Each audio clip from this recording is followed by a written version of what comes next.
Welcome to episode 109 of the Business Development Podcast. And on today's episode, we're chatting all about identifying your ideal customer and making sure that your dollars and cents go as far as humanly possible. Stay tuned. You're going to love this episode.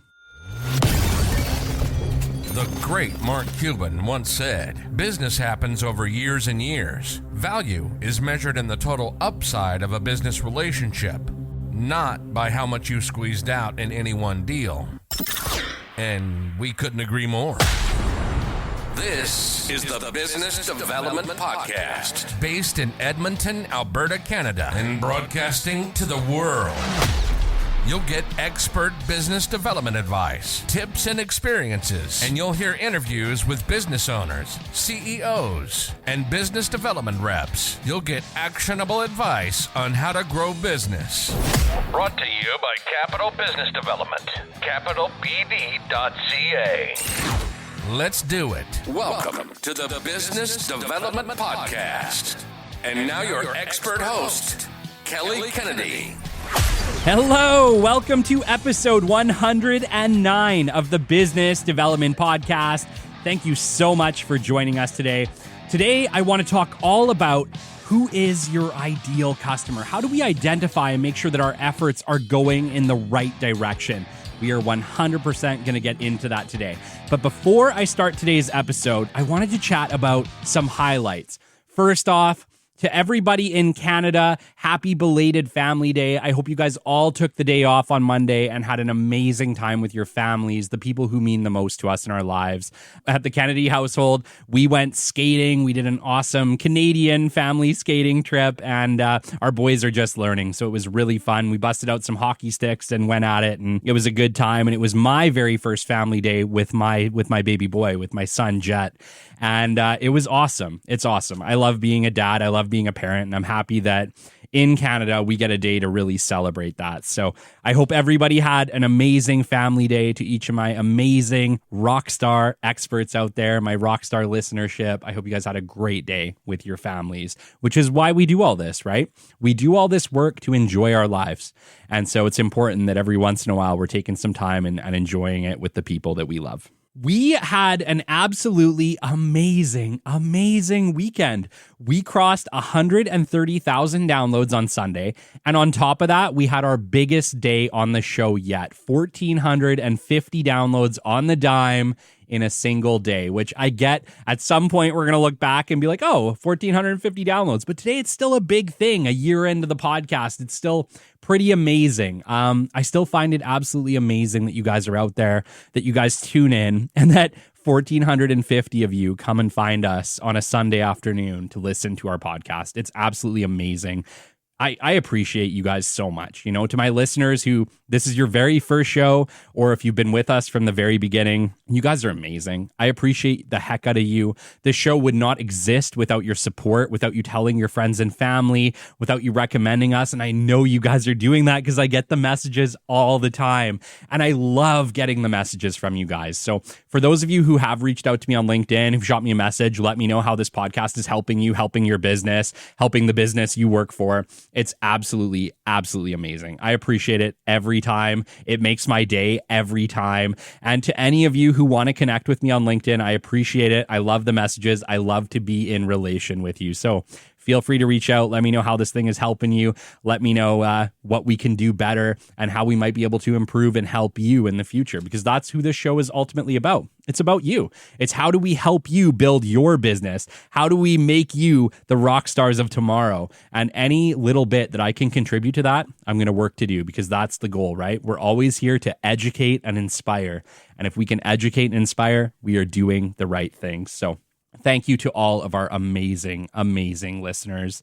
I wanted to give a gigantic shout out to Robert Lajoie of the Business Development Bank of Canada for episode 108. What is the Business Development Bank of Canada Part 1?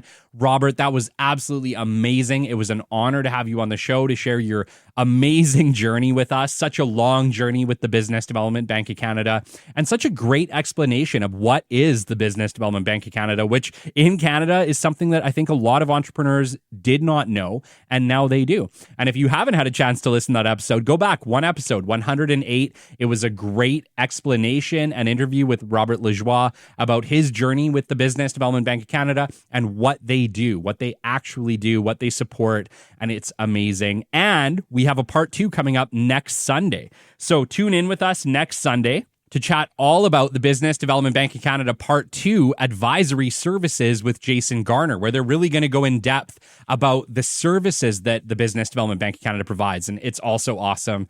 And if you liked Part 1, you're really going to like Part 2. So feel free to join in with us next Sunday. And before we get into today's episode, I also just wanted to mention once again that we have a community questions section. So we are always looking for questions. And I know there's so many of you guys out there who have, questions. And guess what? They're not stupid. Your questions are absolutely valuable. And if you have a community question, mark my words, there are probably 1,000 to 10,000 other people that have the very same question. So don't be shy. Shoot us your community questions to podcast@capitalbd.ca, or even preferred, go to our website. We now have a voicemail feature on the website. I want to hear your voice. And if you guys leave us a community question with your voice, I will share it with your voice on the podcast when we're answering that question. So feel free to leave us a community question. The only thing is they're typically 2 minutes is the recording length that you have on the website. So if it's a little longer, don't be afraid to just leave 2. Or heck, if you just love this podcast and you want to leave us a voicemail, my gosh, it would melt my heart. Feel free to leave us a message on the podcast. I would love to hear from you. I listen to all of them. So feel free. Head on over to businessdevelopmentpodcast.ca or .com and leave us a message. All right. Let's just get into it. We are talking today about identifying your ideal customers. The most important aspect of marketing is starting from a list of customers who can actually buy your product or service. Sometimes the obvious choices at first do not end up being your best customers over time. It is important that we look by area, industry, sub-industry, and position to make sure that we are getting the best opportunities and that we are not wasting our time in the wrong directions. My goal today with this episode is really just to help you go through the thought process of identifying the best customers for your business so that you are not wasting valuable time and valuable money in the wrong endeavors. It's amazing how many companies are absolutely blowing their marketing budgets by either not making sure that their advertising is going in the right directions, it's actually targeting the right people, or they're just not implementing or thinking hard about who their customers actually are.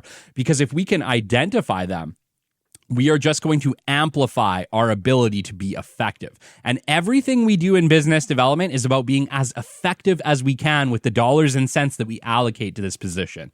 And so that's why active marketing is so huge. That's why I advocate for it so immensely on this show, not just because I do it, but because it is a targeted, effective effort as opposed to a broad scope effort, which both are required, but in different amounts. And we talk about that all the time on the show. But let's just get into it. Let's go through this identifying process and see if we can't help you guys identify some better customers here as we move forward. So, number 1, what problem does your product or service solve? We can only identify the right buyers of our product and service when we really identify what it is our product and service does. And I know this sounds kind of stupid, but I bet you that your product or service has more than one application.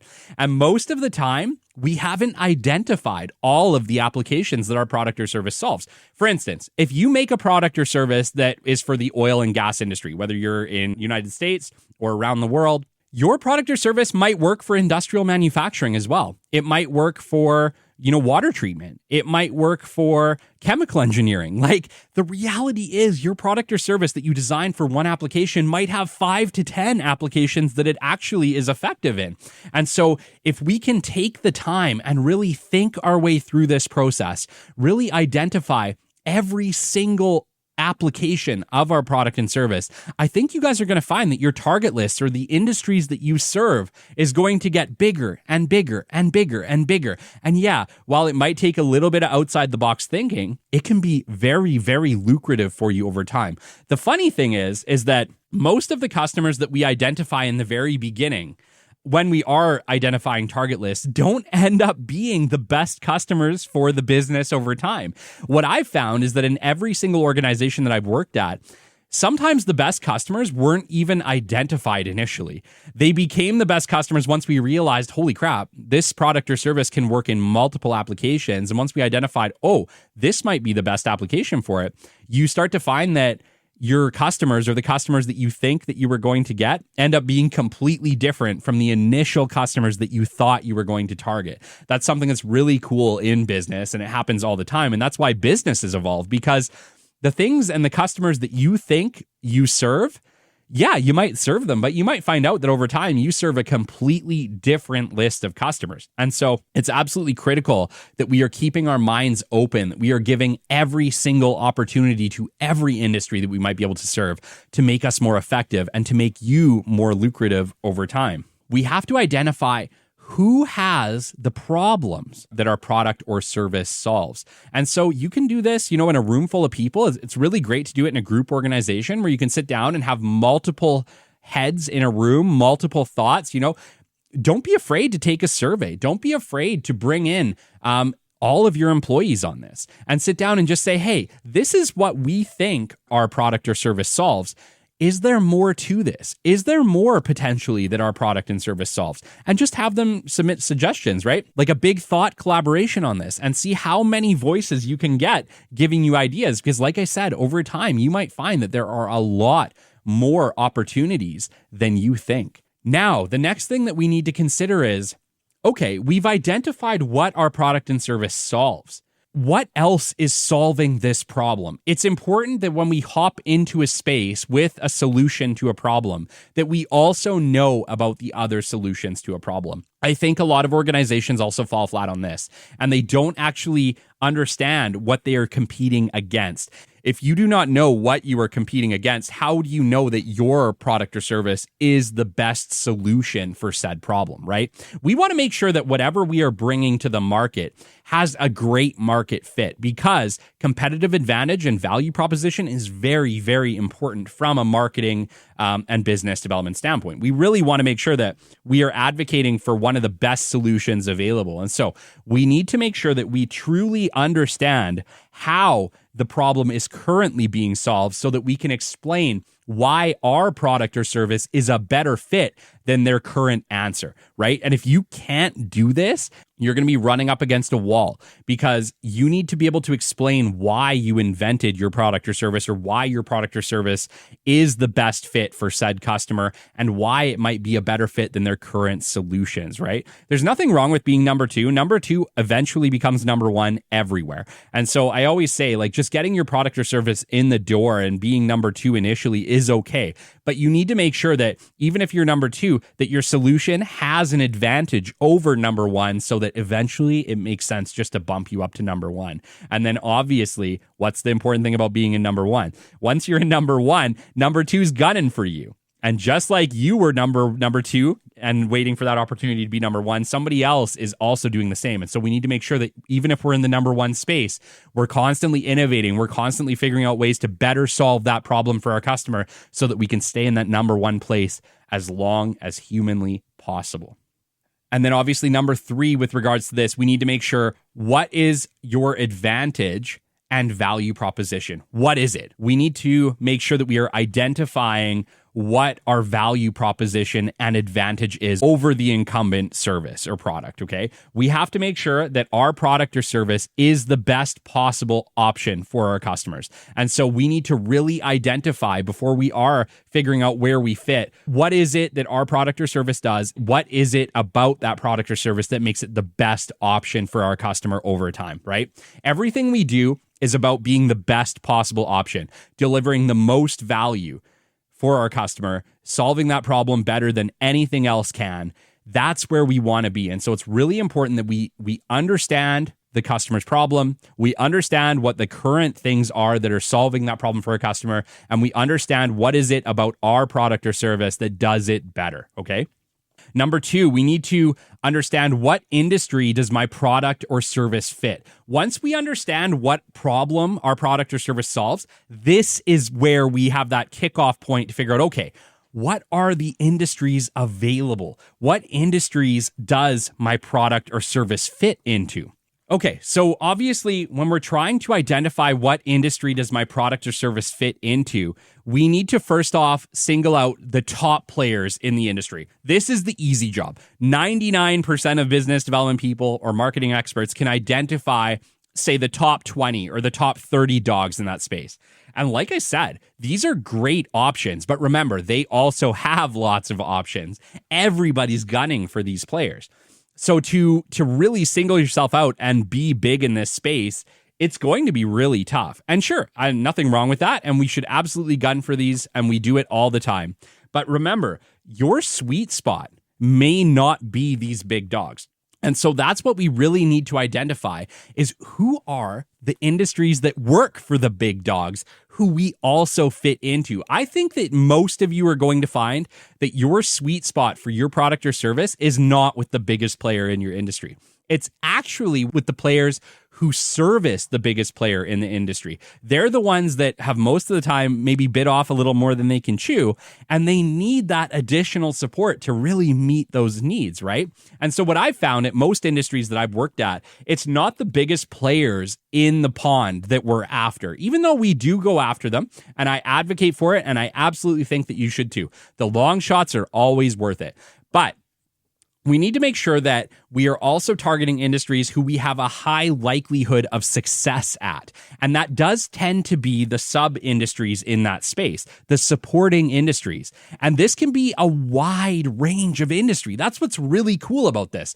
Your opportunities just got way, way bigger because the supporting industries, there's going to be a ton of them. Like I said, if we can really diversify the types of industries that we can work with, it's only going to benefit you as you try to service all of these sub-industries over time, right? And so I think you're going to find that with your product or service, you may find that over time, the people that you work with the most were never the people that you initially thought you would be working with. And it's really cool when it works out that way. Your best customers are likely not the customers that you identified right off the bat in that top 20 or top 30 list. It's likely going to be one of those service industries or sub-industries that services those big players that end up being your best customer over time. And so it's important that we're keeping an open mind and we're open to looking at every area that our product or service can fit into, not just maybe the main thing that you thought you designed your product or service for. There's a very good chance that whatever your product or service is has multiple applications in multiple industries. And so we need to make sure that we are identifying all of them ahead of time. And then we need to think about how can my value proposition be adapted to fit the sub-industries, right? Remember, when you initially created this product or service and you were pitching the value proposition, you probably designed it, like I said, for one of these top 20 or top 30 players, which is amazing. But remember, that value proposition may not carry over to the sub-industries that you are now targeting or that you now find yourself in.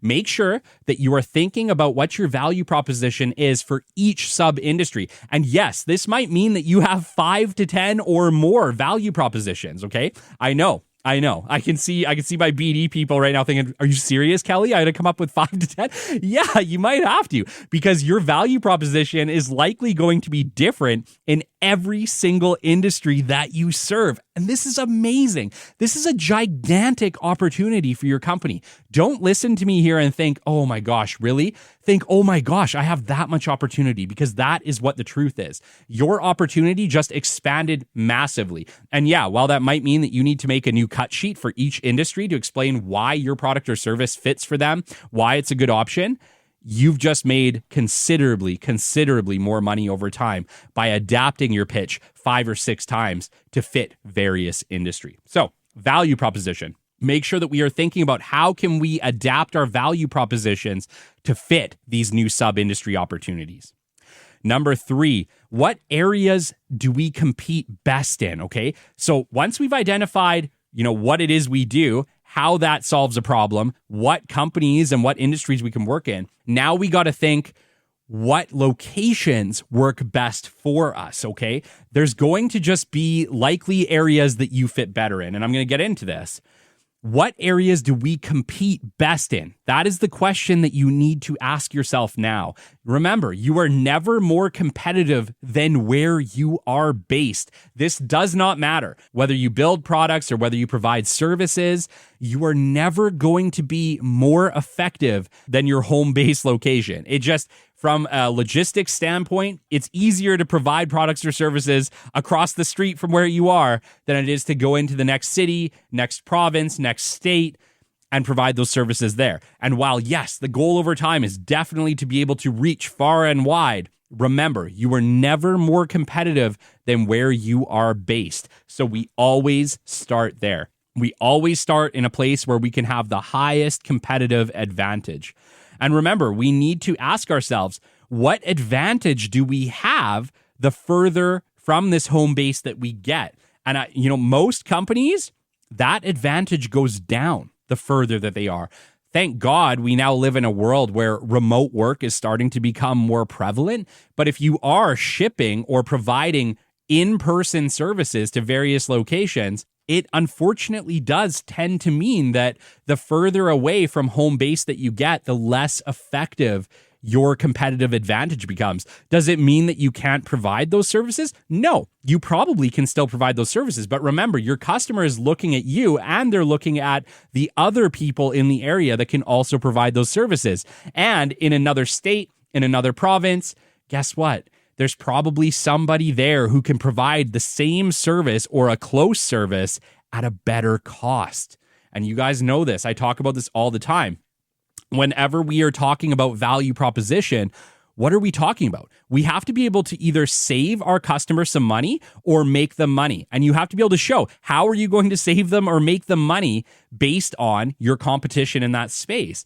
And it just gets harder and harder to do that unless you have a really epic competitive advantage. It gets harder and harder to do that the further we get from our home bases. So, obviously, if you're a big company, what does that mean? It means that you can just set up another home base in a locale and still provide that service cost effectively. Absolutely. But for the smaller companies, for the medium-sized companies that maybe have a home base that's a little further away, think about that.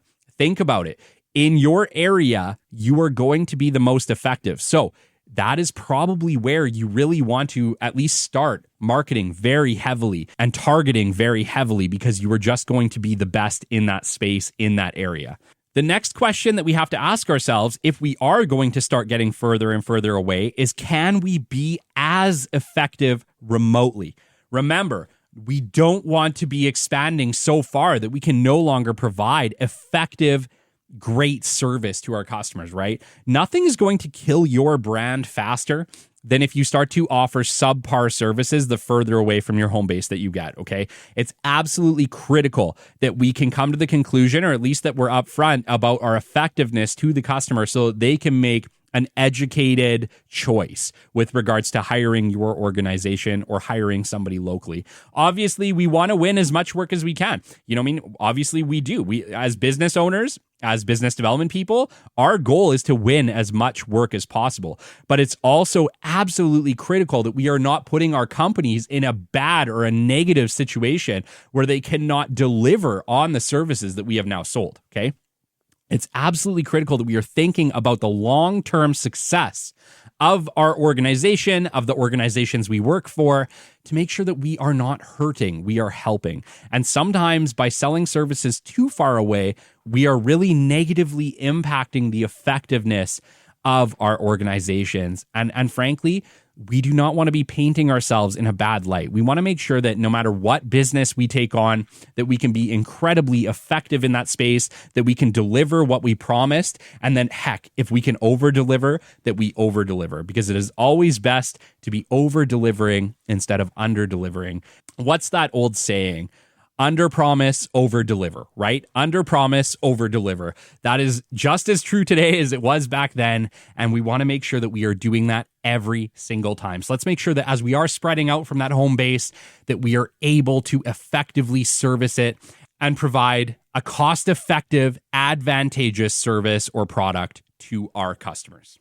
And then the last question, as we start to expand further and further and further, is, does our value proposition still hold up the further we get from our home base, okay? Remember, we created all of these value propositions, right? Heck, we might have created 5 or 10 to service multiple industries. But can you still provide that same level of value the further away from home base that you get? And you know what? There are some organizations that the answer is yes. Yes, the value proposition holds up just the same no matter where they go. This works really well for companies that can work remotely, right? The value proposition is the same no matter where they're at because of the way that their business is set up.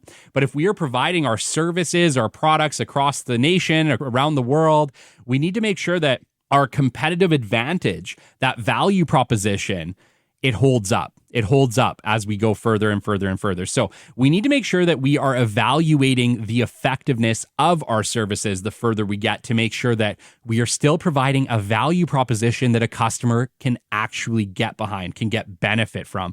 Because let's get real, you're not going to win propositions if they are not beneficial for your customer. And so we need to make sure that we are identifying that our value proposition holds up no matter how far we get from home. And to know your boundaries, to know your limits, to know where you're the most effective, and then you can implement expansion tactics to make you more effective in those areas later. But initially, we need to know where we are the most effective and devote our efforts to those areas first. Number 4, we need to then identify who buys our product or service. Remember, none of this matters if you cannot identify the main buyer of your product or service, right? My gosh, this is where we struggle, I think, in a lot of marketing situations. And I don't know if it's about struggling as much as it's about marketing companies. They want to market your product or service and they want to get you exposure, but sometimes targeting and finding the right person for that exposure is not easy. So they go with a broad scope. This is where like a passive marketing strategy comes in with commercials or with targeted ads. Or targeted ads are getting better, sure, but you know what I'm saying? Whether we're doing like a LinkedIn social marketing campaign, whether we're doing radio ads, whether we're doing TV, whether we're doing any type of passive marketing strategy, these are broad strategies, right? These are targeting a lot of people, hoping that you get it in front of the right buyer. But with some legwork up front, we can identify the right buyer and then make sure that we are targeting to them directly, right? We want to make sure that as much of our marketing efforts, whether that be passive strategies, active strategies, is getting to the right person, because none of it matters if we cannot get it in front of the right person. Once we identify this correct person, make sure that we are targeting these decision makers with all advertising efforts, okay? All of them. Active marketing, passive marketing, make sure that we are getting these in front of the decision makers, whether that be the CEO, whether that be the supply chain manager, whether that be an operations director, whether that be a facility manager, right? We need to make sure that we are getting all of our targeting to the right people, because none of it matters if we are targeting the wrong person. And think about this. You may not think about this often, but remember, every single time that you targeted the wrong person, you still paid for that. You still paid for that in your passive marketing campaign, in your active marketing campaign. Every single time somebody reached out to the wrong person in an organization, that was a lost or wasted dollar. It was a lost or wasted dollar. And I hate to say it, but that's why an active marketing process or a targeted marketing process where we do that legwork up front, where we identify the right buyers at an organization ahead of the marketing strategy, is putting more money in your pocket. An active marketing strategy is the best way to do this because we are actively targeting the right people. We're doing that legwork up front, and then we are hitting them directly in the most effective way possible using real people. It's just making you more effective, and it's a more cost-effective strategy over time to get better results. It is definitely your lowest cost per customer acquisition is with an active marketing process, right? We want to make sure that we are providing you the best value possible by getting in front of the right people, by targeting them, and by effectively marketing to the right decision maker who can actually buy your product or service. And number 5, evaluate your advertising spend and make sure that your efforts are targeting the right people and industry. So for each of you listening today who has active and passive marketing strategies, today is a great day to sit down with your marketing team, your sales team, your business development team, and say, hey, let's just evaluate what we're doing. can you guys lay out where our advertising spend is going, who it's targeting, and how do we know that we are getting the most for our dollars and cents? And if we come to the realization that maybe some of these are not targeting the right people, how can we better use these funds to target the right people? Because every dollar we spend is a spent dollar, whether we spend it towards the right people or whether we spend it towards the wrong people. And while we all want to say that all advertising is good advertising, this simply isn't true. It simply isn't true. Unless you have unlimited dollars and cents, which I can tell you I don't, which I'm pretty confident that your organization doesn't, we need to make sure that every single dollar we spend is going to the right efforts. It's going to the right people, the right companies. And so today is a great day to evaluate your advertising spend, both on the active marketing side and the passive marketing side, and make sure that we are targeting the right people in the right industry, and that if we are not, we're no longer wasting our money on the wrong use cases. One of the things I wanted to ask you guys as well, I know a lot of you are attending expos, right? But when was the last time that you thought about who might be attending that expo? I think we all hope that the right people that are buying our products and services attend the expos, but I think you would be surprised that a lot of the time it's only a small minority of people attending the expos who could actually buy your products and service. And you're spending a fortune attending these expos. I know some of you guys are spending upwards of $30,000 to attend an expo.